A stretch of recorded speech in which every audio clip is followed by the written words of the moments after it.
Every news organization across the country was now interested in Ted Bundy. Welcome to WatchMojo, and today we're looking at secrets about serial killers that will probably never get uncovered. Killer contacts local press. He includes a strange 3-part coded message, or cipher. Where are Dean Corll's victims buried? Who can murder dozens of young men and bury several of them in unknown locations? Apparently, the Candyman. Known as the Candyman because of his family's sweet shop that used to be across from a school off 22nd Street. Dean Corll, who is sometimes called the Candyman because he once sold candy, was behind a series of heinous killings in the early 1970s, referred to as the Houston mass murders. Nearly 30 boys and young men disappeared, never to be seen again. Their buried remains found only after Corll was dead. In executing these crimes, Corll was assisted by 2 teenagers named David Owen Brooks and Elmer Wayne Henley. The spree came to an end after Henley killed Corll and confessed everything to the police. While 28 of Corll's victims are officially accounted for, there's a possibility that several more are buried in undisclosed locations. However, as these murders happened so long ago, discovering any additional bodies may be unlikely. But in the past few weeks, there have been new efforts to find additional victims. No bodies have been found yet, but the group leading the search efforts plans to look in other locations in the months ahead. Is there really a Manchester Pusher? The Manchester Pusher story lies somewhere between forensic hypothesis and urban legend. For years, a disturbing rumor has swirled around Manchester. A serial killer, dubbed the Pusher, is stalking the city's canals. Since around 2007, numerous bodies have been found in the waterways of Greater Manchester in England. Some believe these deaths are mere coincidences, but others suspect foul play, speculating that an anonymous individual is responsible for pushing people into the canals. 85 people have died in Manchester's waterways in the past 6 years. In 28 of the cases, there is no clear explanation as to what happened. People have consistently attempted to put these ideas to rest, attributing the tragedies to accidental falls or natural causes. But a few key instances, such as a cyclist who allegedly encountered the Pusher in 2018, hint at the existence of a real perpetrator. In any case, the Manchester Pusher concept remains a controversial and largely speculative topic. Unless the police can prove that there isn't a serial killer, every time a body is found or turns up in water, the rumours and the speculations will continue. Why did the Bible Belt Strangler target redheads?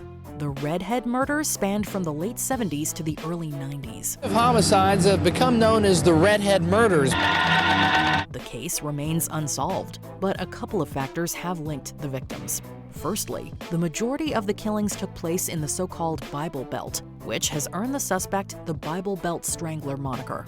But even more notable is that almost all of the murdered women had red, if not reddish, hair. Public attention just really drew to this idea of one man killing all of these redheads. This pattern raises intriguing questions. If these incidents are indeed connected, why did the Bible Belt Strangler specifically go after red-haired women? Was it mere coincidence? Or was the Strangler prejudiced against red-haired people? It's very likely we may never know. Are we going to get there? I don't know, but we're not going to stop trying to connect anything that will connect. Did the monster of Mangones drink blood? The story of the monster of the Mangones is extremely mysterious, and many key points about the killings are yet unknown. But there is a creepy issue that no one can ignore. Was this monster a real-life vampire, or maybe a sufferer of Renfield syndrome, a condition marked by a thirst for blood? Approximately 38 associated murders took place in Cali, Colombia in the 60s and 70s, and they were pretty grisly. In fact, it's been said that the killer, whose identity was never determined, liked to extract and drink the victim's blood. For a fictionalized version of the monster's tale, check out the 1982 horror film Pura Sangre. Who, if anyone, was the Paraquat murderer? In 1985, a strange pattern of poisonings affected central and western Japan. At least 12 people died and over 30 more became ill when drinks left in or near vending machines were laced with Paraquat, a highly toxic herbicide. Was this a pattern of unfortunate accidents, or did a threatening figure in the shadows plot the entire thing? Despite extensive investigations, police could not figure out why these deaths happened, how they happened, or who may have been behind them. If there was indeed a perpetrator, they were never identified and no arrests were made. Did the Atlanta Ripper have racial motives? Around the turn of the 20th century, the murders of 15 women plunged Georgia's capital into a state of terror. The gory nature of the killings and the fact that all the victims were black women led many to suspect that the murders were connected. Given the racial tension of the era, some wonder if prejudice inspired the so-named Atlanta Ripper.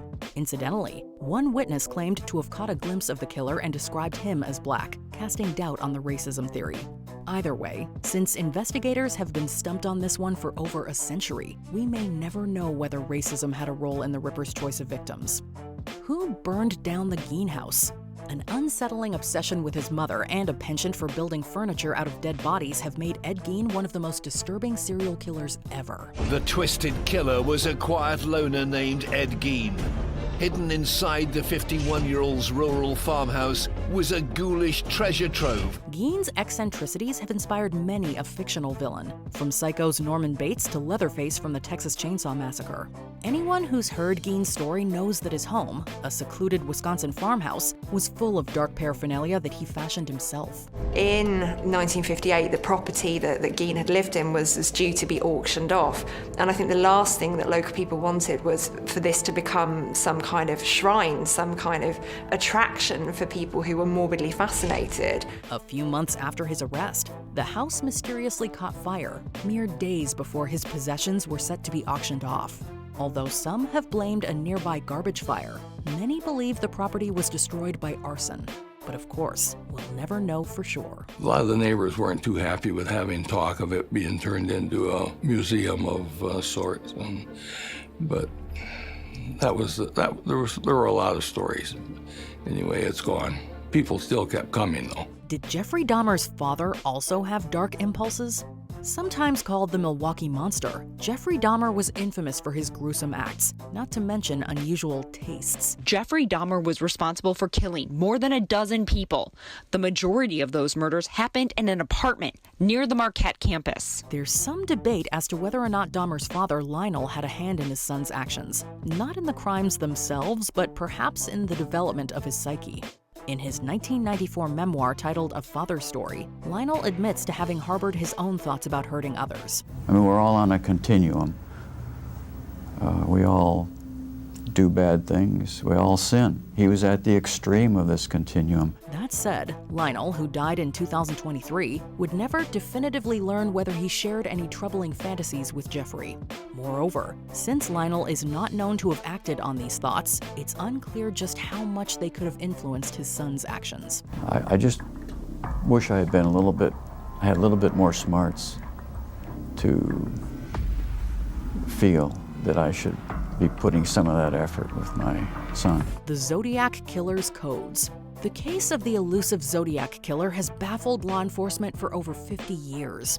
In the 1960s, the Zodiac Killer terrorizes the San Francisco Bay Area. You're just helpless. You're like an animal. Despite extensive media coverage, nobody is sure of who he is, his true number of victims, and numerous other factors. Central to the crimes are a series of letters allegedly written by the killer. In these notes, he not only taunted the investigators for failing to apprehend him, but also included complex cryptograms that he claims reveal his identity. Killer contacts local press. He includes a strange 3-part coded message, or cipher. 2 of the ciphers were cracked in 1969 and 2020 respectively, but the other 2 have yet to be uncovered. Do these remaining clues point to the truth, or are they simply meant to prolong this wild goose chase? Your guess is as good as ours. I'd love it if someday we found out who this guy was and had some idea of what motivated him and why he did it. I really don't think we'll ever know. Before we continue, be sure to subscribe to our channel and ring the bell to get notified about our latest videos. You have the option to be notified for occasional videos or all of them. If you're on your phone, make sure you go into your settings and switch on notifications. Ted Bundy's actual kill count. Ted Bundy, the ultimate lady killer. Literally. Ted Bundy was one of the most prolific and violent serial killers in American history. The psychopath with movie star good looks would prove to the world that not even jail could contain his murderous obsession. Bundy is often counted among the coldest and most heartless murderers in American history. In fact, he may be the first serial killer you think of when you hear the term. But despite his notoriety, Bundy's exact body count has never been determined. Ted awaits his execution at a Florida state prison when he suddenly begins to reveal the details of his horrific crimes. Although he confessed to killing around 30 women, he implied on multiple occasions that the number was a lot higher. Much like the Zodiac Killer, Bundy seems to enjoy confusing the police and keeping them guessing as to the full scope of his misdeeds. We may never be sure of his kill count, but one thing is certain: Bundy's deceit was unparalleled. We went up there 15 years later and dug up the whole mountainside and didn't find the skull. Whether he actually did or not, I don't know. He lies, you know. Which of these unanswered serial killer questions has you most intrigued? Let us know in the comments. Bundy volunteered to assist Robert Keppel in forming a criminal profile for the then-at-large Green River serial killer.